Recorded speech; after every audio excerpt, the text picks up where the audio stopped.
Olá, muito boa noite, seja bem-vindo. A Câmara Legislativa aprovou o projeto de lei que institucionaliza o maior hospital público do DF, o Hospital de Base.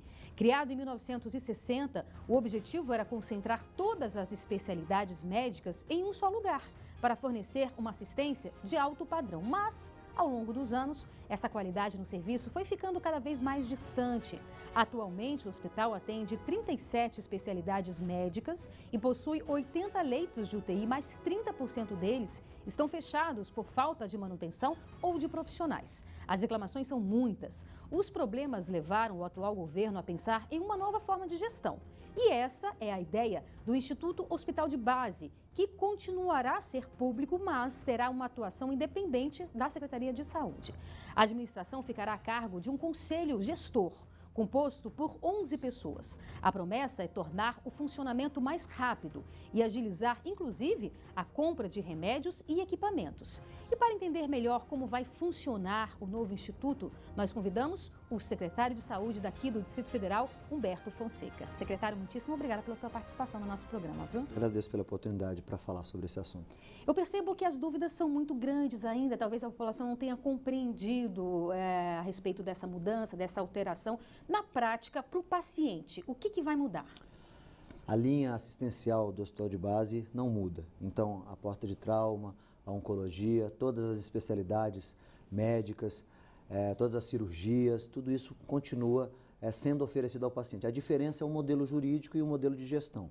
Esse modelo vai trazer uma autonomia para o hospital, uma autonomia real para o hospital. O diretor vai ter a oportunidade e as ferramentas para dar as soluções que o hospital precisa e ele vai passar a contratar com base no manual próprio de contratações e vai admitir pessoal com base no manual próprio. O pessoal será admitido agora com um processo seletivo, que é público, é impessoal, segue a moralidade administrativa, segue o princípio da eficiência e os novos trabalhadores vão trabalhar por CLT.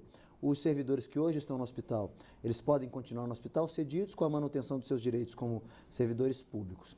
E em relação às contratações, esse novo manual vai permitir regras que vão aumentar a celeridade, vão aumentar a eficiência e vão permitir mais abastecimento e mais manutenção.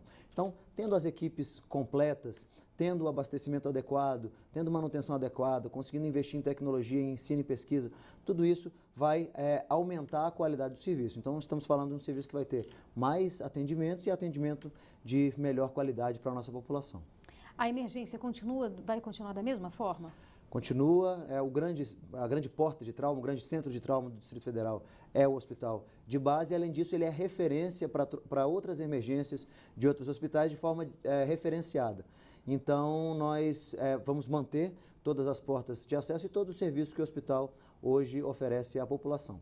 Ele continua sendo regulado pela Secretaria de Saúde, as políticas públicas de saúde continuam sendo feitas pelo governo, só que o Instituto Hospital de Base, que passa a administrar o hospital, vai fazer um contrato de gestão com a Secretaria de Saúde e esse contrato vai estabelecer metas, resultados e indicadores de qualidade que têm que ser cumpridos. Isso vai gerar uma obrigação de prestação de contas e uma transparência maior até para as autoridades de controle que continuam com a sua competência para fiscalizar o Instituto Hospital de Base, tanto quanto qualquer outra unidade de saúde pública do Distrito Federal.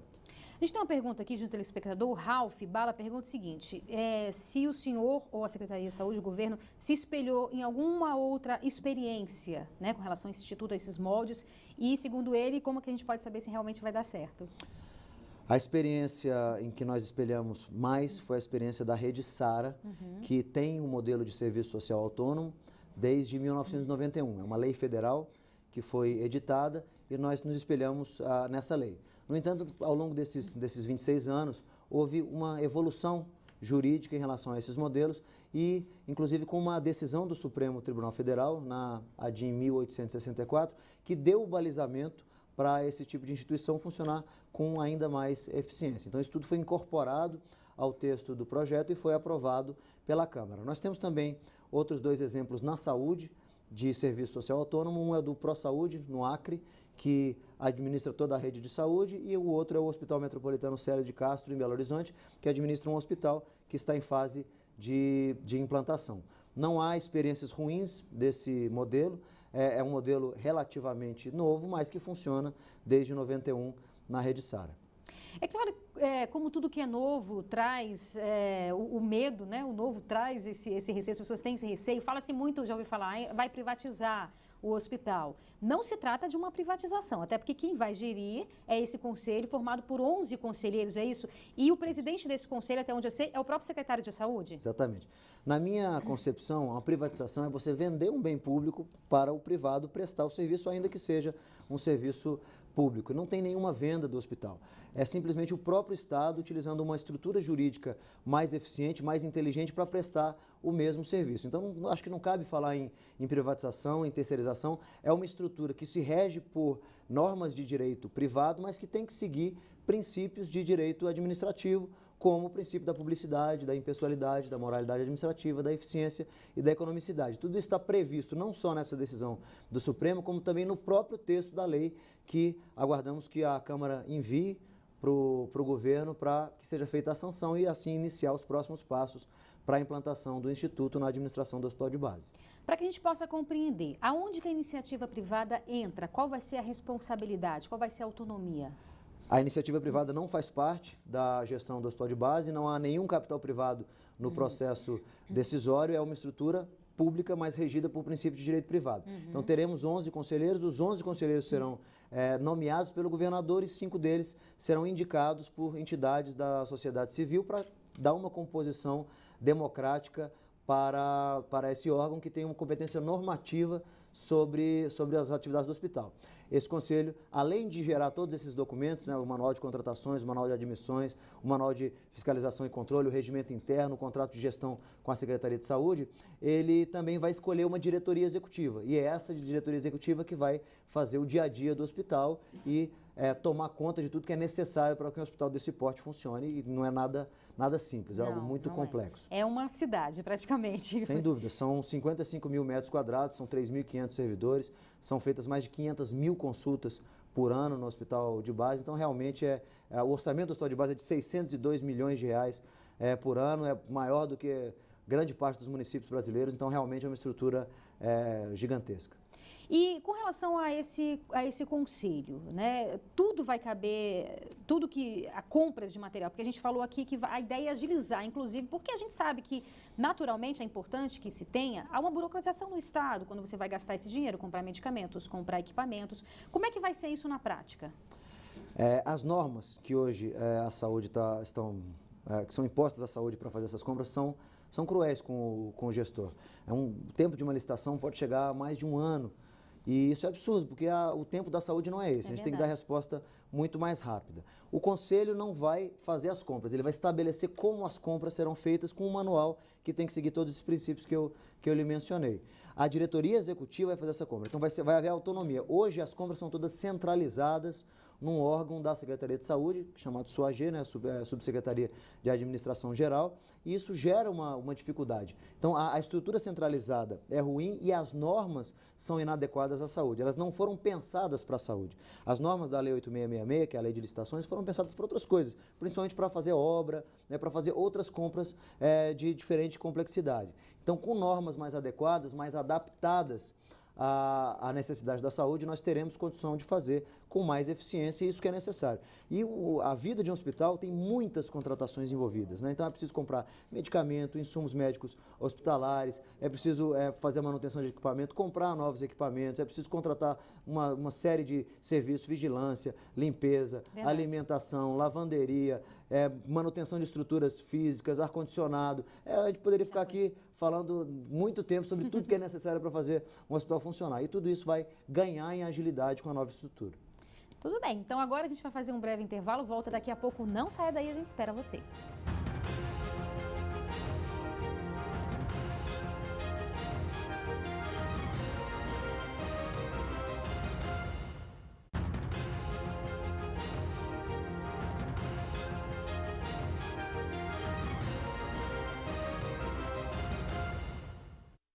Estamos de volta com o Band Entrevista. O nosso convidado de hoje é o secretário de Saúde daqui do Distrito Federal, Humberto Fonseca. Secretário, então a gente está conversando um pouco sobre essas mudanças, né, que irão ocorrer no hospital de base. Pelo que o senhor está me dizendo, na prática, para a população, não vai ter uma mudança efetiva. Por exemplo, as especialidades vão continuar as mesmas, a entrada na emergência, na urgência também vai continuar a mesma coisa. O que vai mudar vai ser uma agilidade melhor para o paciente, é isso?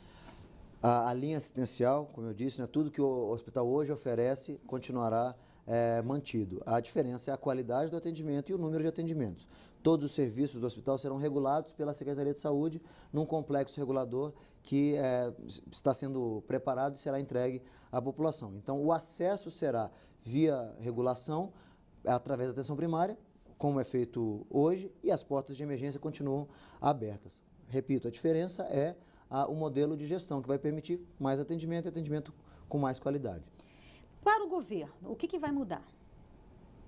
O governo vai continuar fornecendo todo o recurso financeiro para o hospital. São esses 600 milhões que o senhor me falou, é isso? Exatamente. Esse é o orçamento que foi utilizado em 2016 e que foi apresentado para a Câmara como proposta. Então, o governo continua tendo a obrigação de fazer esses repasses. Eles vão ser feitos com base num contrato de gestão que vai estabelecer essas metas e resultados. E toda a contratação, todo o processo de contratação que é necessário para fazer o hospital funcionar passa a ser descentralizado.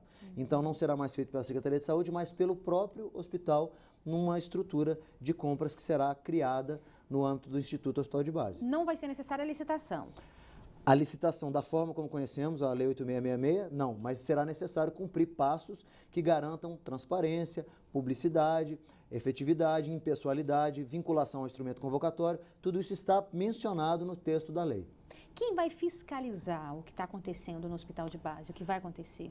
Como o recurso do hospital de base é 100% público, é 100% orçamento público, todas as autoridades de controle que hoje têm competência de fiscalizar a Secretaria terão competência para fiscalizar o Instituto Hospital de Base. Então, temos o Conselho de Saúde, fazendo o controle social, o Tribunal de Contas, que vai receber as contas todos os anos do Instituto separado da Secretaria de Saúde, a própria Secretaria de Saúde, a Controladoria do Distrito Federal, o Ministério Público. Todas essas instituições vão continuar com competência para fiscalizar o Hospital de Base. Aumenta a transparência porque há uma obrigação de prestação de contas regulares, inclusive uma obrigação de transparência ativa. Então, o Instituto poderá ter um site na internet em que menciona todos os pagamentos que faz. Isso pode ser feito, inclusive, em tempo real. Então, para que toda a população possa ter esse conhecimento. Exatamente.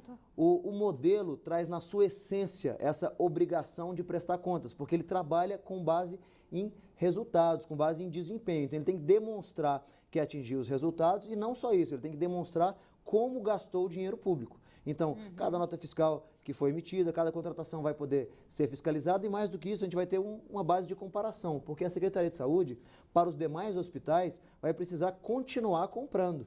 Então, nós vamos poder comparar as compras do Instituto Hospital de Base com as compras da Secretaria. E eu tenho convicção que o Hospital de Base vai comprar mais rápido e mais barato do que a Secretaria, porque o processo licitatório hoje, ele não favorece essa eficiência. Muitas vezes se argumenta, olha, o processo licitatório existe para evitar a corrupção, o processo licitatório, né, existe para evitar desvios. Na verdade, se a gente pensar bem, todos os escândalos de corrupção que a gente tem visto ultimamente passam pelo processo licitatório, passam por licitações. Então, o que corrige isso, o que diminui a chance de corrupção, não é a regra rígida. A regra rígida, ela pode até criar dificuldade para o agente público mal intencionado vender a facilidade. O que reduz a corrupção é a transparência, a prestação de contas, a fiscalização, e é isso que é da essência desse modelo. É verdade.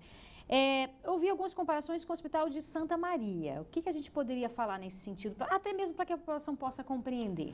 O Hospital de Santa Maria é uma experiência diferente. Era um hospital que começava do zero e que funcionava com base num contrato de gestão com uma organização social. Era a Real Sociedade Espanhola. Essa organização social é uma entidade privada, sem fins lucrativos, que faz um contrato com a Secretaria. O modelo do Hospital de Base não é esse, porque não há nenhuma entidade privada envolvida, não há nenhum capital privado que participe do processo decisório do hospital. Então, é um braço do Estado, é o próprio Estado utilizando essas regras mais inteligentes, mais modernas, mais profissionais, para poder fazer a gestão do hospital. O Hospital de Santa Maria quando foi inaugurado, chegou a funcionar bem, porque ele funcionava diferente da administração direta, que é um modelo que a gente precisa reconhecer que está falido no Brasil. Nós não temos condição de entregar saúde na quantidade e na qualidade que é demandada com a administração direta. Houve o levantamento de algumas irregularidades e foi feito um termo de ajustamento de conduta com o Ministério Público para o Estado, né, nos governos anteriores, mas para o Estado reassumir ou assumir pela primeira vez a administração direta. E desde então o hospital nunca mais funcionou como tinha funcionado naqueles momentos iniciais. Acreditamos que é um exemplo, mas não é o mesmo modelo do hospital de base que está proposto e aprovado pela Câmara. Houve uma terceirização no Hospital de Santa Maria? Não, na Santa Maria ele era um hospital público, mas ele funcionava sob a gestão de uma entidade privada sem fins lucrativos, classificada como OS, mas não era uma terceirização. O que se alegava muito ali naquele momento? Que o Hospital de Santa Maria, né, a Real Sociedade, contratava muitos serviços terceirizados e que ele chamava de quarteirização, que eu vejo como um equívoco, porque como o hospital era público, ele só era administrado em parceria, não havia uma terceirização do hospital. Mas todas essas discussões ficaram vencidas com esse termo de ajustamento de conduta. Agora nós não temos no hospital de base nem terceirização, nem privatização. Ao contrário, nós temos uma série de serviços que hoje na Secretaria de Saúde são terceirizados, por exemplo, vigilância, limpeza, que na estrutura do novo hospital de base podem deixar de ser terceirizados, podem ser feitos pelo próprio hospital, contanto que isso seja a alternativa economicamente mais eficiente para alocar o recurso público. Então há essa possibilidade. Hoje, seria impensável a gente contratar vigilantes ou funcionários da limpeza por concurso público e torná-los servidores. Isso não existe em lugar nenhum do Brasil. Com certeza. O Instituto vai poder fazer isso e ter na sua estrutura própria esse tipo de profissional. Quando é que a população vai começar a ver na prática essas mudanças? Como é que está a tramitação disso? Assim que o projeto chegar ao Executivo, ele vai ser submetido à sanção, provavelmente sem nenhum veto.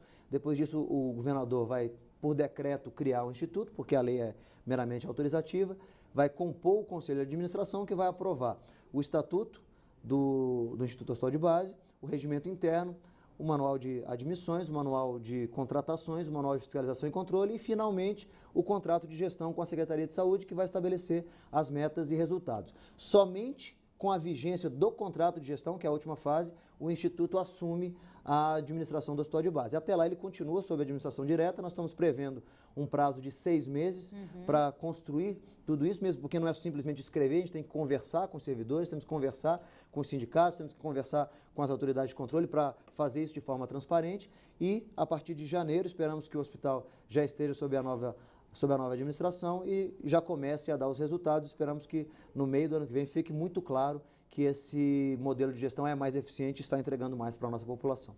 E se essa proposta de fato der certo na prática, né? A ideia é levar isso para outros hospitais? Os outros hospitais também têm estrutura para receber essa proposta de gestão?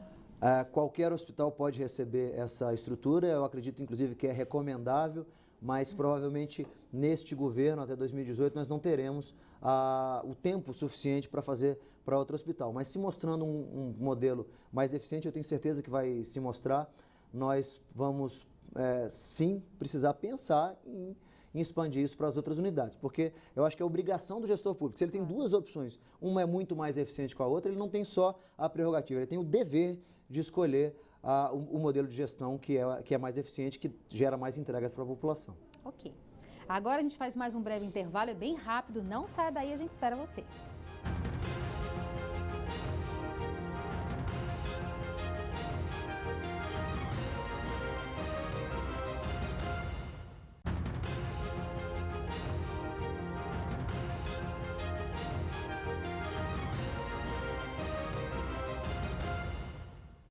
Estamos de volta com o Band Entrevista. Nosso convidado de hoje é o secretário de Saúde daqui do Distrito Federal, Humberto Fonseca. Secretário, o senhor esteve aqui conosco em janeiro deste ano, quase mais de 6 meses, né? Já se passaram. De lá para cá, muita coisa mudou na saúde? O senhor pretende ainda modificar muita coisa? Muita coisa mudou. Naquele momento nós estávamos traçando o planejamento estratégico para esse biênio. Tínhamos 2 propostas muito grandes.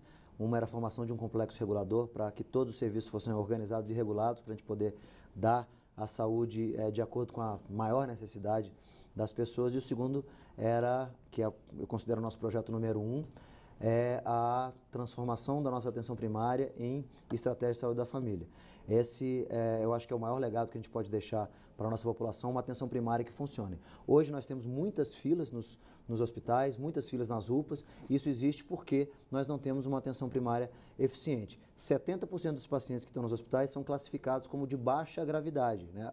Classificados como azuis ou verdes. Esses pacientes deveriam estar na atenção primária e não estão porque ela não funcionava, né? Estamos em processo de conversão. Esse processo já está avançado, nós já conseguimos converter totalmente várias unidades de saúde, porque queremos que a atenção primária atenda em demanda espontânea esses pacientes que tenham classificação de risco e seja o grande eixo condutor da rede de saúde. Então, a nossa rede ela é hierarquizada, é uma pirâmide. Nós temos a base, que é a atenção primária. Desculpa te interromper. Quando o senhor fala atenção primária, o senhor está se referindo a quê? Estou falando das unidades básicas de saúde. A gente conhece como postinho de saúde ou centro de saúde, que funcionava com um modelo tradicional, que eram vários especialistas focais ali atendendo e uma equipe ali quase para marcar para eles. Então a pessoa chegava, era marcada para 45 dias depois, e aí isso é insuficiente. Ele tem que ser, se ele precisar ser atendido na hora, tem que ser atendido na hora. Isso é a atenção primária. E ele é a base da nossa pirâmide, por quê?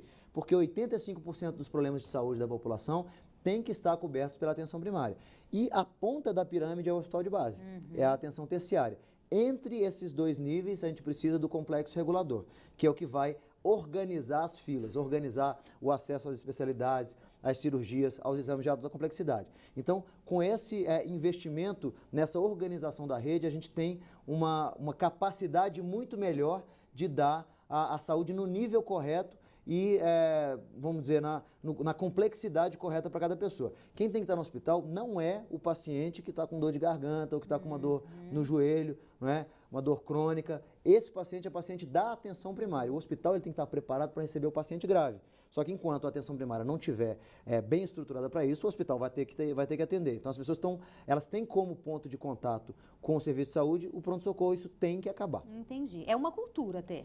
Exatamente. É uma cultura não só da população, que procura as emergências, mas é uma cultura também dos profissionais de saúde. Então a gente precisa acabar com isso. Nós queremos que o grande templo da saúde não seja o hospital, mas seja a unidade básica de saúde. O hospital é extremamente importante, a retaguarda de especialidades para a atenção primária é extremamente importante, tudo isso tem que ser objeto de investimento, mas o Distrito Federal tem uma característica diferente de qualquer outro estado. Nós somos estado e município. Normalmente a atenção primária fica por conta do município e a atenção de alta complexidade por conta do estado. E a gente tem que fazer tudo. Então esse é um bom momento para a gente investir em atenção primária porque é a melhor alocação de recurso público, ou seja, é a que por real dá o maior retorno para a população. E isso inclui mais contratação de médicos também? Nós descobrimos que a gente consegue fazer com a nossa própria estrutura. Nós nomeamos agora 80 médicos de família para reforçar essas equipes. Nós queremos chegar a 75% de cobertura até junho de 2018 e vai ser necessário um pouco de contratação sim, porque os médicos que estavam na atenção primária e que nós propusemos a eles que viessem para a Secretaria da Família, alguns optaram por não vir. E aí, com isso, eles vão ser alocados em outros níveis de atenção, e com isso a gente tem que repor. 80 já foram nomeados, nem todos tomaram posse, a gente está continuando essas nomeações e vamos dar para as unidades básicas esses médicos, e enquanto isso nós teremos as equipes de enfermagem aguardando esses médicos de forma referenciada, mandando os pacientes para as policlínicas ou para os hospitais enquanto a gente não consegue a cobertura total. Tenho convicção que em junho de 2018 nós vamos conseguir aumentar a cobertura, que era no início desse ano de 30% para 75%, e assim a gente consegue organizar a rede. E aí vai ter a mudança também nesse complexo regulador, melhor, vai colocar em prática esse complexo regulador, que trata-se de mudanças nas emergências dos hospitais também? São duas coisas diferentes, tá, né? O complexo regulador, hoje nós temos regulado os leitos de UTI, alguns exames de alta complexidade, como tomografia e ressonância, e 17 especialidades médicas. Então, a primeira entrega que nós estamos fazendo é regular todos os leitos de internação, não só os de UTI, depois todas as especialidades médicas e, por fim, as filas de cirurgia. Como assim regular? Regular é o seguinte, a pessoa precisa de uma cirurgia. Então, o médico dela, no nível secundário, o cirurgião que fez a consulta com ela, vai colocá-la na regulação, vai colocá-la num sistema com os dados clínicos. E o médico regulador vai dizer, olha, a prioridade para essa pessoa é tal. Bacana. E aí ela entra numa fila, essa fila passa a ser transparente, as pessoas vão saber qual é a sua ordem na fila e a fila será atendida em função da gravidade. Sim. Né? Então pode ser desde uma emergência até um atendimento totalmente eletivo, né? Se chegar na emergência e precisar de atendimento emergencial, vai ser operada na hora, senão vai ser, em função da necessidade, ela vai ser regulada. E esse complexo regulador é importante para integrar todos os níveis de atenção à saúde. E aí, onde é que vai passar essa mudança que o senhor falou nas emergências? Por onde passa isso? Nas emergências, nós estamos fazendo a reestruturação da rede de urgências e emergências. Qual é um problema sério que nós temos hoje? Fechamento de porta de emergência. Como tem muito paciente verde e azul, muitas vezes não se consegue atender esse paciente que deveria estar na atenção primária. E muitos pacientes internados na emergência. Na emergência não deve ter internação. Então nós vamos mudar os processos de trabalho de forma que o paciente passou mais de 24 horas num leito, considerado um leito de pronto-socorro, ele não é mais competência da equipe de emergência, ele passa a ser competência da equipe do hospital, da equipe da clínica dele, da clínica médica, da clínica cirúrgica, etc. E aí a equipe de emergência vai estar sempre livre para poder fazer o atendimento da porta. Com a diminuição da pressão que vem da demanda espontânea na atenção primária, a gente fecha esse ciclo e consegue uma eficiência maior nas emergências também.